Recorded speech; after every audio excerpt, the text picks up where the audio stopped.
Queremos agradecer à Solange por ter trazido a história, agora para os mais pequenos. Temos muito a agradecer a todos os que realmente vão fazendo da igreja aquilo que é. Agradecer à Solange também e à Adriana pela escola sabatina, que elas estarem aqui sempre fielmente todos os sábados e preocupadas para que aconteça a escola sabatina. A todos os monitores também lá embaixo, com os mais novos. Também é fundamental e um muito obrigado a eles.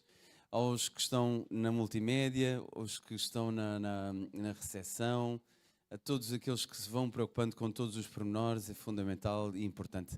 Até aqueles que vão fazendo coisas que nós não vemos aqui no momento de sábado, mas que acontecem como foi.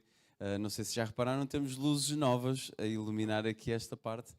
Tínhamos umas luzes muito fraquinhas e que não eram nada boas para esta situação. E o nosso amigo que está agora com o seu bebê lá embaixo ajudou-nos também a fazer aqui a instalação da parte da iluminação. Muito obrigado a todos. Temos mesmo muito a agradecer, mas principalmente temos a agradecer ao nosso grande e poderoso Mestre Jesus. Ele que é o Rei dos Reis, Senhor dos Senhores. Podíamos mesmo dizer que Ele é o nosso Rei, Ele é o nosso Senhor. Eu gostava de fazer um desafio a todos vocês, que pudessem definir de uma forma breve o que é Jesus para vocês. Se quiserem até abrir a palavra de Deus, poder ler um versículo onde diz, mas que possam definir quem é Jesus para vocês. Já tínhamos ali o Isaac de mão no alto. Se o Isaac quer dizer alguma coisa já? Queres dizer? É amor, boa, obrigada. Vamos só passar aqui o microfone, a seguir temos o Charlie, depois é que vamos aqui à... É o nosso Senhor e Salvador. Amém, boa Charlie. Alegria. Jesus é alegria, muito bom. Temos o Samuel aqui também à frente, temos ali o Júnior primeiro, depois o Samuel. Paz. Jesus é paz, obrigada, Samuel. Temos Júnior. Amigo. Amigo, boa. Melissa. O meu melhor amigo. O teu melhor amigo, muito bom. Mais alguém? Meu fôlego de vida. Amém. Fogo de vida. Mais alguém quer uma definição de Jesus? Temos ali o Charlie outra vez. Em quem nós podemos confiar sempre. Amém. Quem podemos confiar? Temos o Isaac. Que nós podemos acreditar. Muito bem. Quem podemos acreditar? É isso mesmo. Amém. Mais alguém? Temos aqui mais uma vez os nossos jovens. Paciência. Jesus é também paciência, sem dúvida nenhuma. As crianças estão a ganhar pontos aos adultos. Vanessa? Jesus é o nosso Deus do impossível. Amém. É verdade. Mais alguém? Eu não sei se levantaram as mãos e não. Jesus é o nosso único Senhor. É o único Senhor, é verdade. Temos mais aqui a Melissa. Jesus é o milagre. Jesus é um milagre, sem dúvida. Há mais? Muitas mais definições nós podemos fazer de quem Jesus é para nós. Sim, irmã. Jesus é a solução. Não percebi? Jesus é a solução. Exatamente, obrigado. É a solução, sem dúvida nenhuma. É fantástico nós podermos fazer as definições de quem Jesus é para nós, pessoalmente. Já ouvimos aqui que é o nosso amigo, nosso Salvador, Redentor, a solução, paz. Jesus, paciência também. Jesus é a luz para iluminar o caminho, obrigada, Melanie. Tantas definições fantásticas que nós encontramos em Jesus. E isto é muito importante, nós encontrarmos essa definição para contarmos aos outros. Porque há muitas pessoas que vêm ter connosco e perguntam quem é Jesus?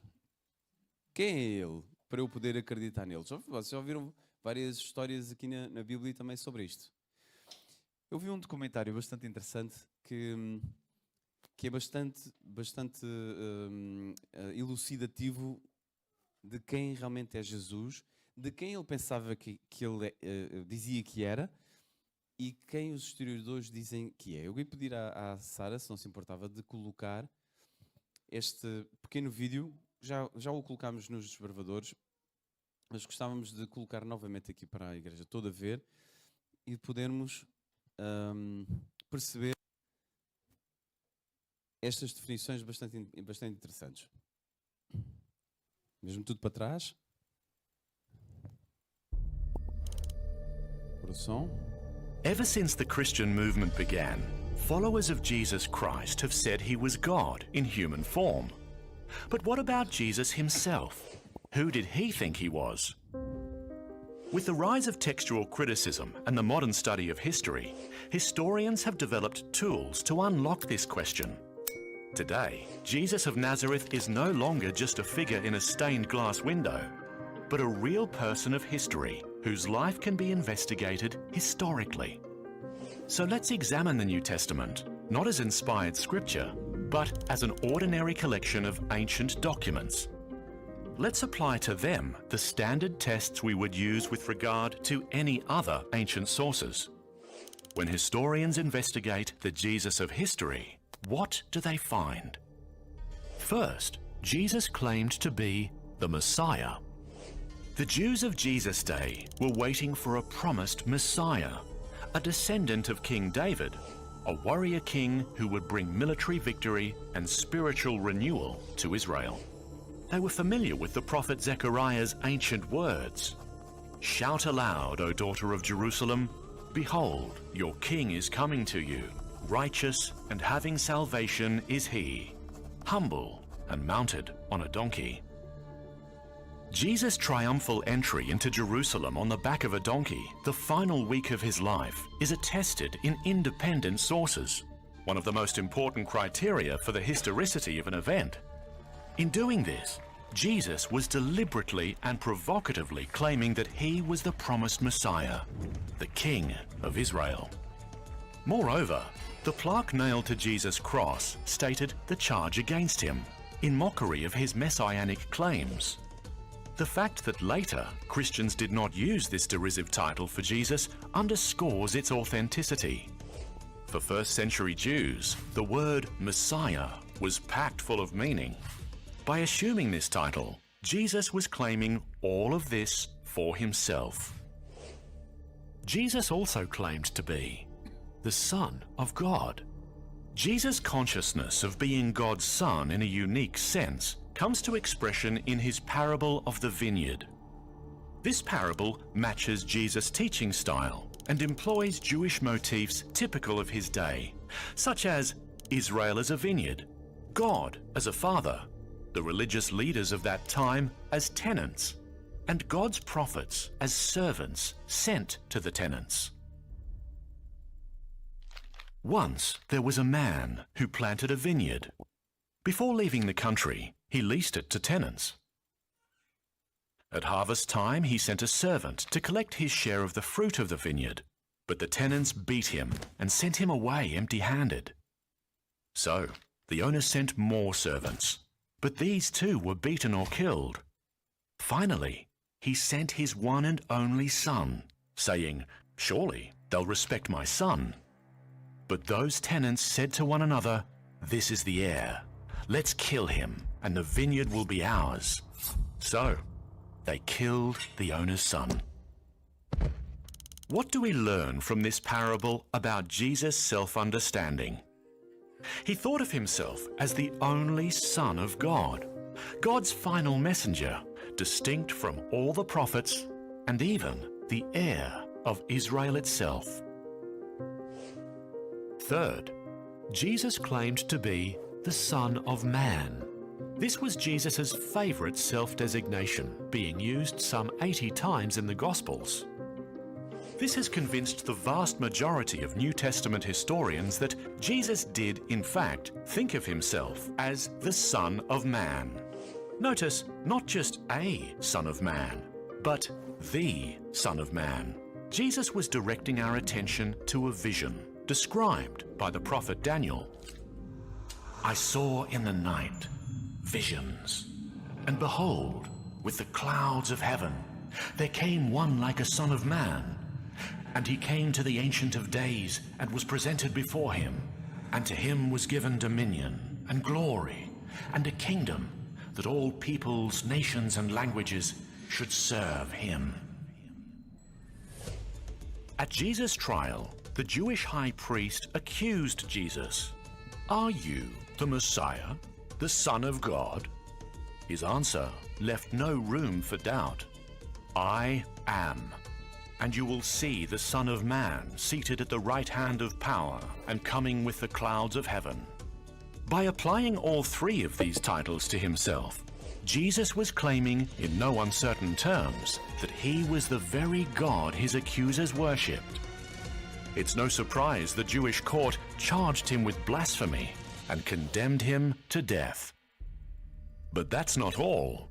New Testament historians are agreed that the historical Jesus also claimed to have divine power and authority to perform miracles, cast out demons, revise Old Testament law, and forgive sins. He even went so far as to claim that everyone's eternal destiny is determined solely by whether we believe in him. Jesus' self-understanding cannot be reduced to that of a Jewish teacher or a charismatic leader. No. In fact, by putting himself in God's place, Jesus was making a far greater claim about himself than anyone else ever has, before or since. So the question Jesus asked his disciples confronts each of us as well. Who do you say that I am?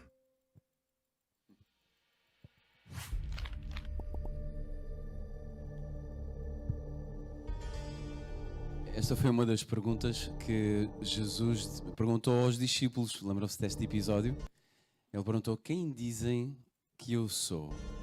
E uns diziam: tu és Elias, o profeta que havia de vir, porque fala isso nas profecias, que Elias havia de voltar. Assim como dizem que és Moisés, que novamente voltou, que és um profeta. E Pedro disse: tu és o Filho de Deus. E Jesus disse, lembram-se da resposta de Jesus para Pedro?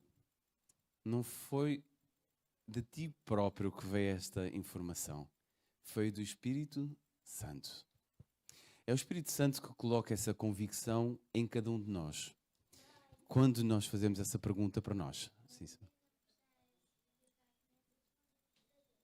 Pois, quando nós ouvimos quem Jesus é, nós temos que ter essa resposta como sendo um Deus pessoal, como aquele quem nós nos encontramos todos os dias e temos esse momento especial com Ele, onde permitimos que diariamente vamos à casa do oleiro para nos moldar, para nos transformar, para retirar a natureza que nós sabemos que é carnal, para ele colocar-nos a natureza espiritual, como tantas vezes nós falamos aqui nos cultos, nas mensagens. Mas quando permitimos que Jesus faça essa obra em nós, os milagres vão acontecendo e nós vamos sendo transformados sem nos apercebermos. É por isso que nós, e estávamos logo no início a agradecer, temos tanta gente voluntária a trabalhar aqui na igreja, porque falo por amor. Porque amamos o nosso Mestre, porque queremos que esta obra vá avante. Deus quer muito mais de nós, sem dúvida nenhuma. Nós vamos dando aquilo que nós conseguimos, mas aos poucos e poucos permitirmos que o Espírito Santo nos vá transformando para que esta igreja seja uma igreja viva, forte, capaz. Mas sem Jesus e sem termos esta resposta clara, quem é Ele para mim, nós não conseguimos fazer essa obra. Apenas estamos aqui a a fazer um clube de convívio, onde estamos aqui no sábado, vamos para as nossas casas e tudo se passou. Quando nós vamos em João capítulo 14, outras definições sobre quem Jesus é, ele próprio diz aos discípulos quem ele verdadeiramente é. No capítulo 14,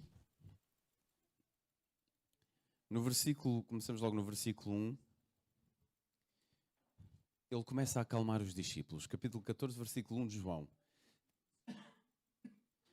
Eu estou em algumas pessoas da ADRA,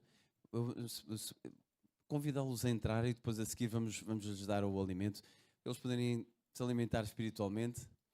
Virem só essa parte final, esta parte final, estamos só mais 5 minutos e terminamos.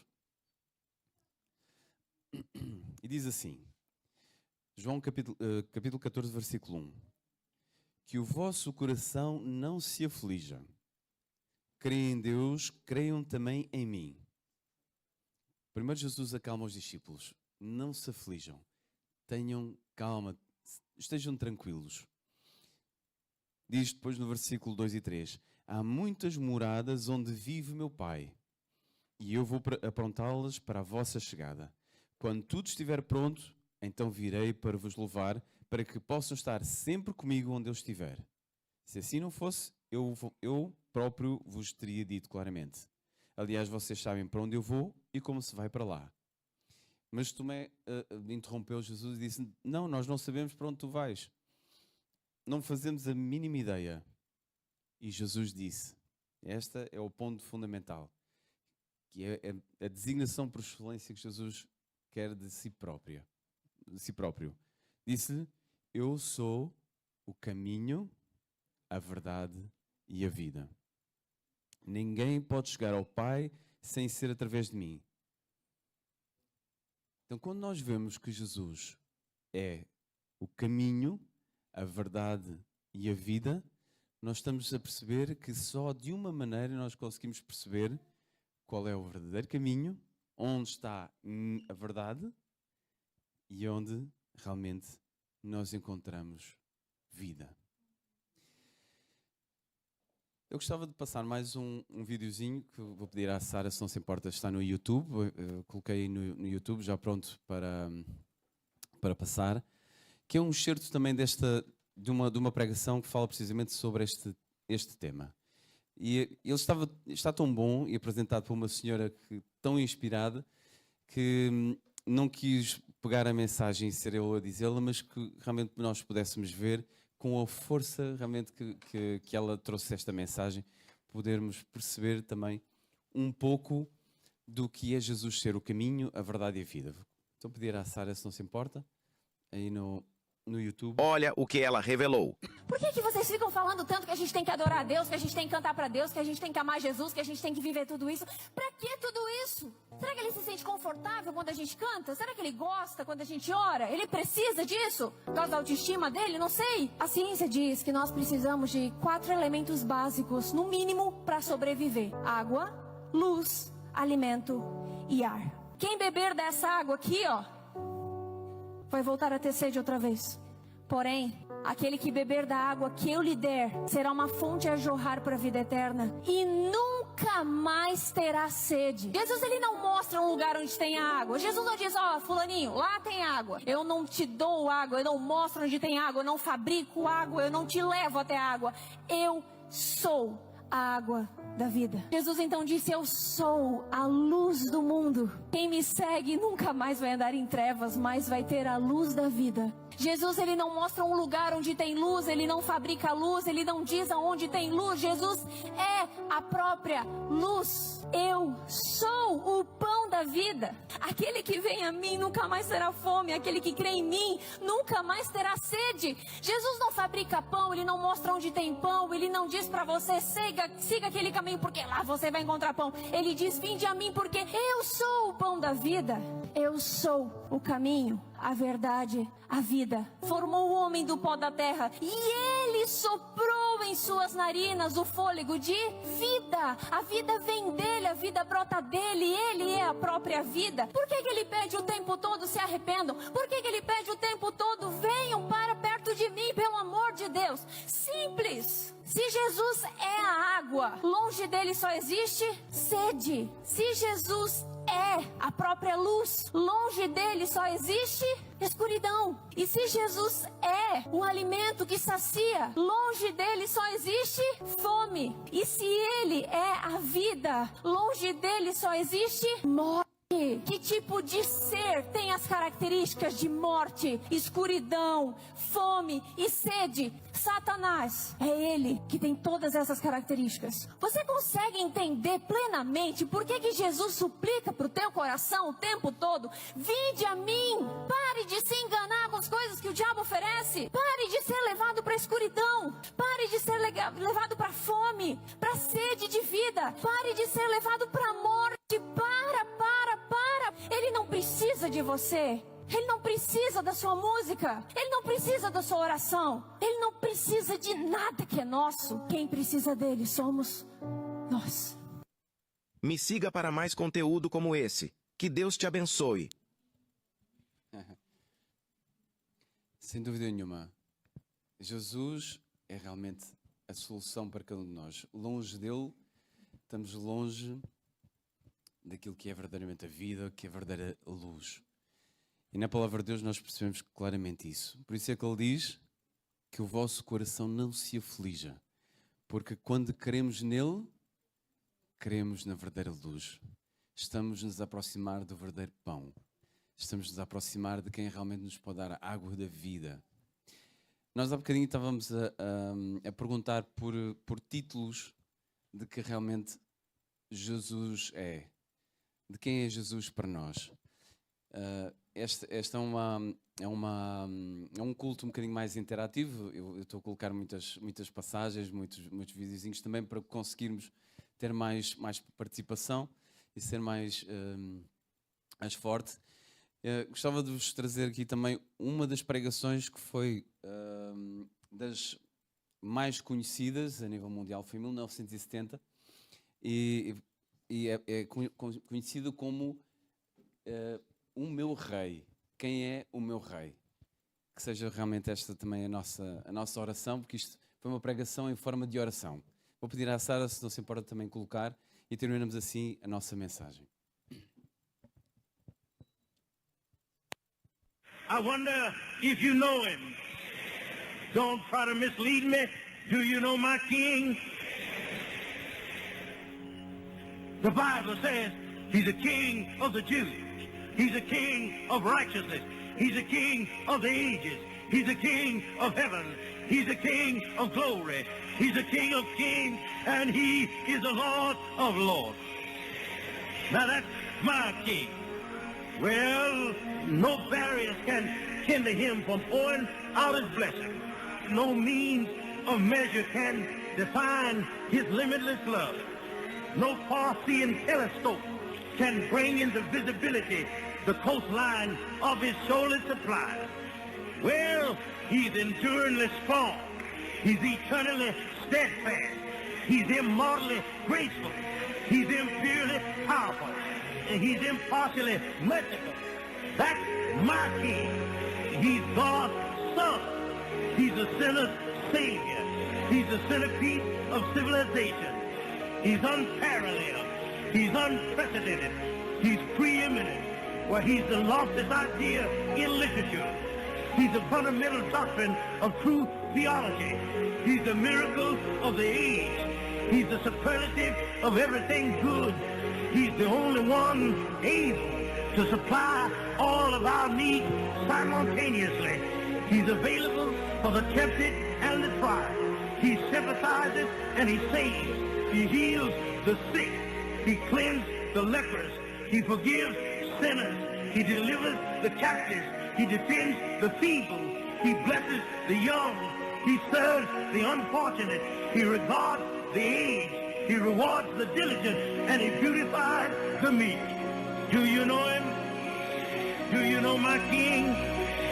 Well, my king is the key of knowledge. He's a wellspring of wisdom. He's a doorway of deliverance. He's a gateway of glory. He's a pathway of peace. He's a roadway of righteousness. He's a highway of holiness. His promise is sure. His light is matchless. His goodness is limitless. His mercy is everlasting. His love never changes. His word is enough. His grace is sufficient. His reign is righteous. His yoke is easy and his burden is light. Do you know him? Well, he's incomprehensible. He's invincible. He's irresistible.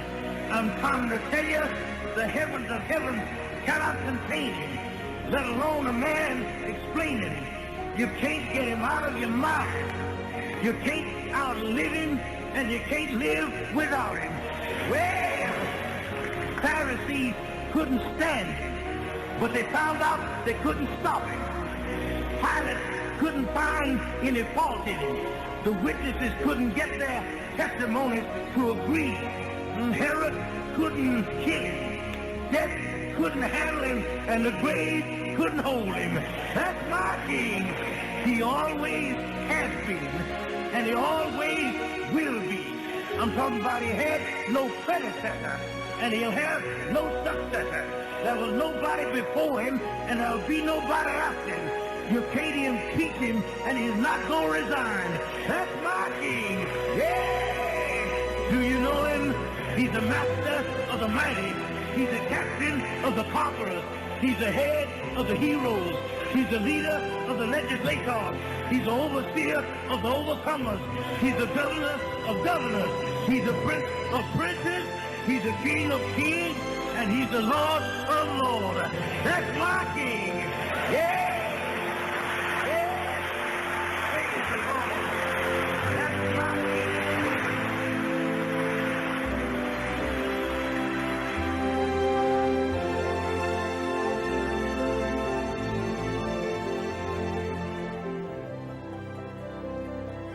Sem dúvida, Jesus é o nosso Rei. Possa ser este o nosso Rei todos os dias até a eternidade. Amém. Obrigado. Bendito e amado Deus, queremos te agradecer do fundo do coração pelo teu grande amor, de teres dado o teu Filho único para tomar o nosso lugar. Pai eterno, não temos palavras para te agradecer, mas queremos responder ao apelo que tu fizeste quando tu disseste que estavas à porta a bater, e tudo aquilo que abrisse, tu entrarias e ceavas. Pai, é isso que nós queremos esta manhã. Abrir a porta do nosso coração à tua santa influência. Faz um milagre, Senhor, na nossa vida. Queremos nascer de novo. Queremos viver segundo a tua vontade, Pai. Queremos ter este relacionamento verdadeiro com Jesus. Por isso, Senhor, coloca no nosso coração esta vontade diária de nos consagrarmos verdadeiramente a Ti. E antes de fazermos qualquer coisa que seja, podemos abrir a Tua palavra e ouvir a Tua voz a falar connosco. Ensina-nos, Senhor, a orar e a podermos perceber claramente, quando entregamos a nossa vida a Ti, grandes coisas podem acontecer, Senhor, quando oramos e falamos contigo. Faz esse milagre na nossa vida e torna esta igreja, Senhor, viva, forte, cheia do Teu Santo Espírito, e que todos, ao olharem para nós, possam ver claramente que nós estivemos com Jesus e que realmente Tu és o nosso Rei. Tudo isto pedimos e agradecemos a Jesus.